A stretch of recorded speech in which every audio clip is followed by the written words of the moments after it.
what's it been like to have Isaiah back, in rotation and being more part of the team? I guess last week. It's just strange because he's been a part of it for a long time. Not a long time. It's his first year here, right? But in terms of the preparation and getting ready to play, it's been the same as everybody else. He got here in June, and he's had some setbacks, unfortunately, at really terrible times to put him in a position where he wasn't able to play until Sunday. But I think, as I said before, he brings a different element to our team in terms of length and rim protection and rebounding that we need, and less about what he is offensively, because there's still a lot to develop there. But he gives us a lot of threat in pick and rolls, which I'm sure Javon appreciates, in particular, but Bryce and the other playmakers as well. And he just gives us the ability to kind of look different defensively, specifically, but just another body. I mean, it's a hard, basketball's a long year in terms of the amount of games you play in a relatively short amount of time. And as we get into Big 12 playing the next month, we'll need as many healthy bodies to contribute as possible. Where were you whenever he rolls his ankle in shoot around, and how did you hear about it? What's kind of going through your head as you took the news? It was crazy. It was literally, we start most of our, things are pretty kind of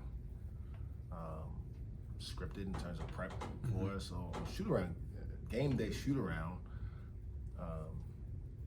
we do some competition stuff, but obviously I'm not trying to get anybody injured. So we're not doing, block out drills and diving loose ball and taking charges and all that stuff 4 hours before the game. So it literally, we just split up to start the practice, and we go positional shooting just to kind of warm up. And I think he went up for a shot and just kind of landed and twisted it. And I tried not to react to injuries. I don't know how to diagnose them anyway, so I usually just send our trainer to whoever the player is, and I don't really pay that much attention in the immediate moment. Sometimes they're a little exaggerated, so maybe me giving it less attention can shorten the amount of time they deal with the agony, right? But it was legitimate, and obviously we had just talked probably 30 minutes prior to shoot around about the plan for him for the game. Can expect to kind of be ready to go in around the 12-minute mark, whatever it is, hit a couple plays, and we're gonna try to help you kind of not have to worry about everything, right? And just unfortunate. So I went through the rest of the shoot around, and obviously he never returned. And so I went to the training room afterwards, and he was pretty distraught because it's been a while since he played. And obviously that was elongated. And credit to him, because he was pretty determined that he wasn't going to miss much longer. And he did multiple days of extra treatment, and I think he worked pretty hard with our strength coach to develop some confidence and stability in it to be able to help us. I think most of the time he was out there the other night, it was with Mike Marsh. Do you want to use him more as a forward? Does it matter what you use him as? You know what? Right now I'm just trying to get him some reps. And so it's going to look a little bit probably different than I hope it looks. He's going to probably be more of a 5 most of the time. Right now, what we're trying to do is we've been working on that zone that we needed to get some film on. And with him as a 5, he can't play that spot. So he's got to play with BG or with Mike in order to be at that part of the zone. So I just needed to get we got 4 games here before conference play to give myself an idea as I go into this break of what it can how effective it can actually be. So to answer your question, he's going to probably play more than 5, but I need to see if it can work, and I don't want to wait until we start playing Big 12 games to start trying to figure that out. You used that zone some without him. Is it totally different, I imagine, with a 7'1" guy with a ridiculous wingspan? I think so, and I think even just from a pure attacking it as a player standpoint, I can imagine as a 6'1" playing against his zone with a 7'1" guy standing up front. Maybe I'm looking at the coach like, what do you want us to do? We move him around quite a bit. He doesn't have to move as quickly to cover as much ground as many people, so it gives us some advantages there. It's definitely a different zone with him in it at that spot than it is otherwise, but we got to develop some other guys who can play up there. Q plays up there some, Eric plays up there some.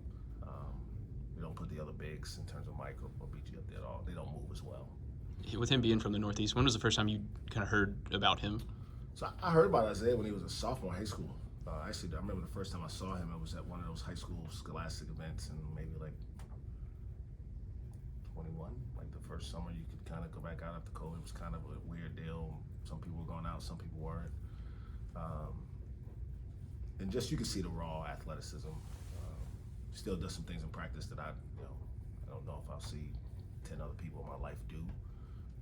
But that was the first time. What do you mean? Like, what are the kind of things that he does that you don't see on him? I mean, like he can jump and his head can be above the cylinder, like sometimes well above that, and like I've seen him hit his head on the side of the backboard catching lobs. I mean, just wonder what life is like up there. What's it like to, he was talking about how he doesn't have 7-foot coaches through AAU through now. I mean, how do you kind of work your whether you or your assistant coaches to kind of be able to put him in the best situation possible? Look at NBA guys, look at other college guys. I mean, what do you do to kind of work with him? Not being a 7-foot guy. Yeah, I mean, it's there's certainly an element to having lived in a space and understand exactly what someone may be experiencing when you teach them. I've worked with bigs before, but last time I played center, I was probably 8 years old, right? But there's also an element to just knowing the game that you can lend some ideas to a young guy, and he's an untraditional big, even with being a 7-footer, right? He's actually a pretty skilled guy. He's not the brute strength for Shaquille O'Neal type. So you got to study the game. You got to watch it with him. You got to show him some other guys that you've studied like him, who have a similar skill set and athletic ability, and then it's just reps. As much as possible, just putting him in those positions in practice. We got to get his conditioning up. I think that was one of the things that he felt after the game, was lacking, which is normal. I figured he'd be pretty gassed after a couple possessions, and now he got a technical foul in 30 seconds, so it was pretty easy to get him out of the game. But we want to try to develop where he can play a little bit longer stretches. Do you feel like the game as a whole has maybe trended more toward those bigs that have a lot of different ability, like more athletic kind of guys, rather than those brute strength traditional bigs? Yes. I mean, generally speaking, yes. I do think there's still an element to just brute force that's undeniable. I mean, Zach Edey, I think I'm a stat, kind of nut. So he's drawing 10 fouls a game, right? Isaiah won't ever draw 10 fouls in a game.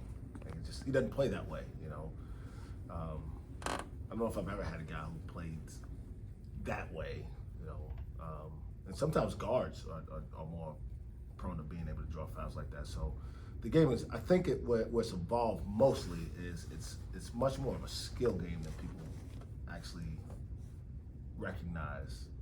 I think when you watch the NBA, it seems like it's easy, and they're like the smartest, most skilled players in the world.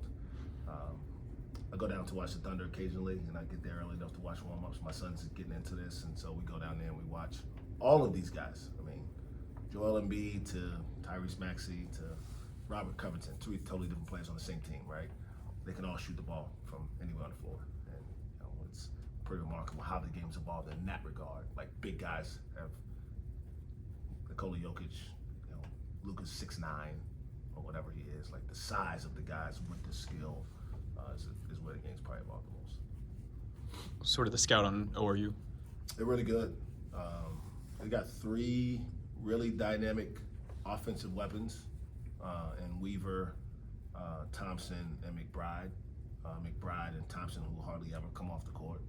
So they just keep coming at you, and I think they're 1 and 2 in the country in minutes per game, I think.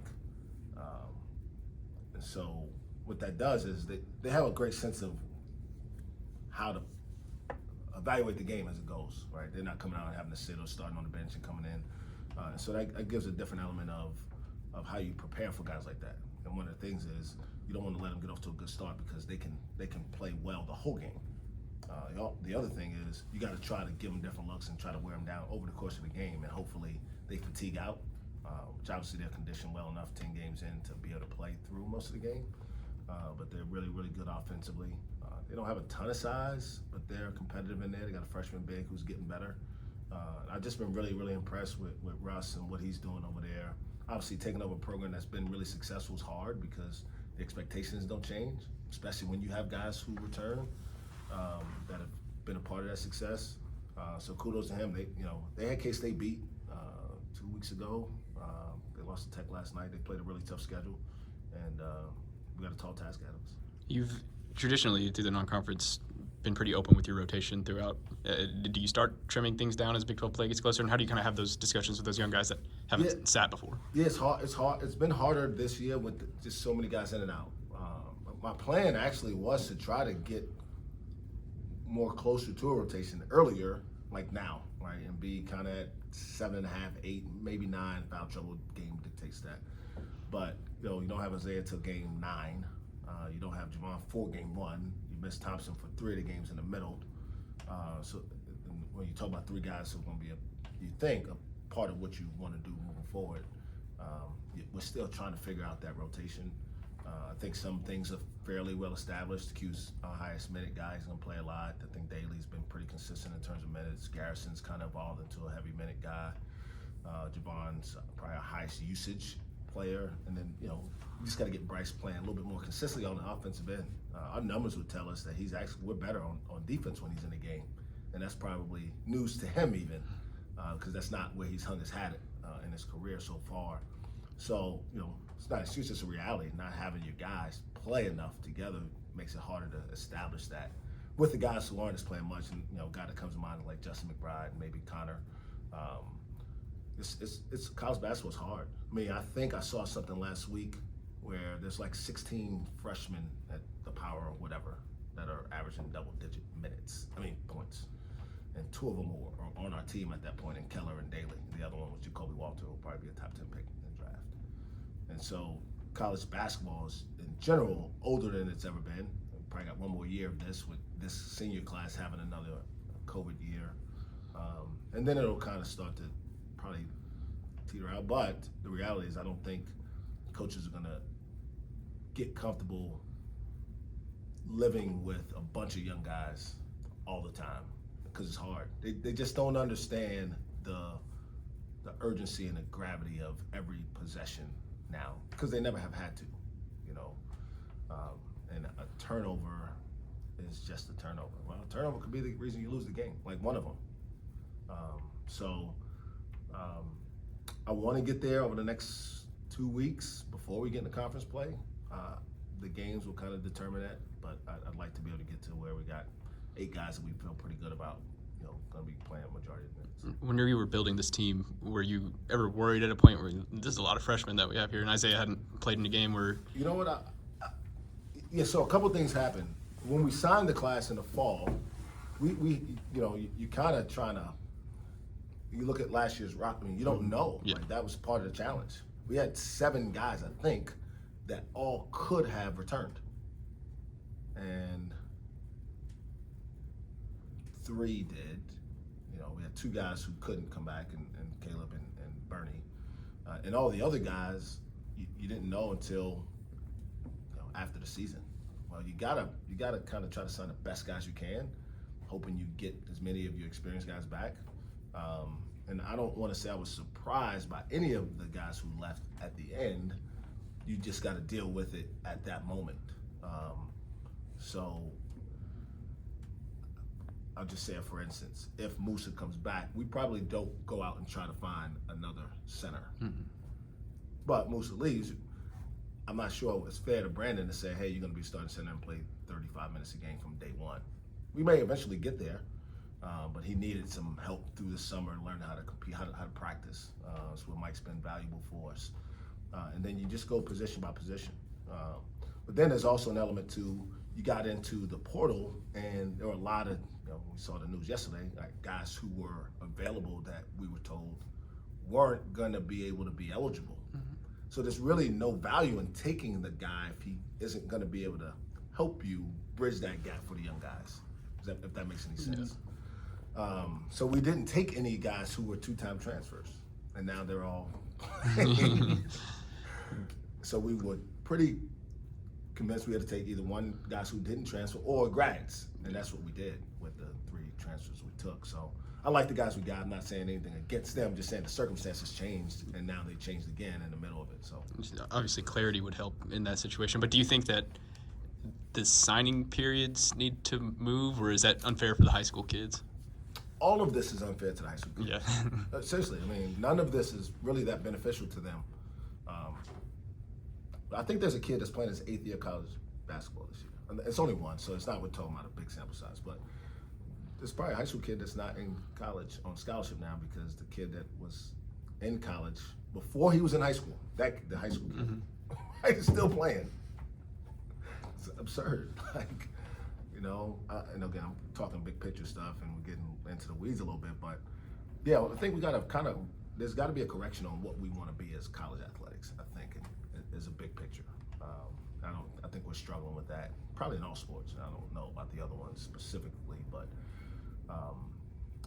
there's a lot of things that are changing faster than we can adjust to, and so it's part of it. Not complaining. I got a really good job. I enjoy it. I enjoy being around these kids every day. I enjoy having the opportunity to impact them, but I do think that we're limiting some of the development of young folks because we're holding on to guys who probably should be moving on with their lives. That's the last thing I got. But a week in between games, is there anything that you've focused specifically on, or are you just trying to develop these kids as much as possible? Well, really, I mean, there's an element of me that's still convinced that education is important, and so finals is a big deal. That's what most of these guys are in. We got some guys who have difficult loads, and we need to give them some space to get there. As a staff, we've spent some more time studying our numbers through 9 games, and some trends and lineups and stuff like that, and some things that maybe we can pare down. Sometimes with young guys, you can't really be as I don't want to say complicated because none of our stuff's complicated, but vast. Like your book probably needs to be a little bit slimmer, and maybe you can do some stuff out of timeouts when you have time to draw it up. But we got to get them playing more fluidly throughout the game. So those are the things that our staff have been really looking at. Pretty good. Thanks, Coach. Thanks, guys.